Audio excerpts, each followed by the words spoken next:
On Mac, users don't turn on the camera directly. They just open an app that uses it. This is streamlined, but it can leave users wondering if their camera is working or if they need to test it. One of the fastest ways is the Hand Mirror app from Setapp. Install it and click its menu bar icon to see a live camera preview. This works as a quick camera test before a call on FaceTime, Zoom, Chrome, or another app. If there's no camera preview, you'll need to turn on camera permissions. Go to the Apple menu, click System Settings, scroll down to Privacy and Security, and find Camera. Make sure the app you want to use has its access turned on.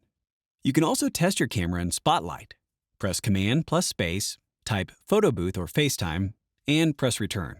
If the green light turns on, your camera is working. But what if your camera doesn't turn on? Start with the simplest options. First, quit any app that could be using the camera, like video meeting apps and browsers. Then reopen one and see if that turns it on.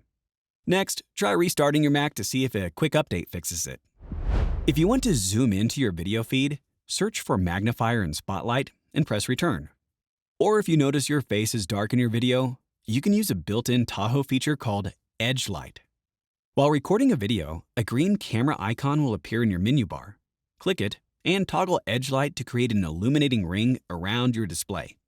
The drop-down to the right allows you to select the intensity and temperature of the light. As an extra note, if you're worried about security while you're in a video meeting, ClearVPN from Setapp can help you keep your data safe while you're on public Wi-Fi. We hope this helped you open your camera, test it, and fix a few common annoyances. A free trial from Setapp will give you access to hundreds of productivity apps, but macOS Tahoe has a lot of solutions built in as well.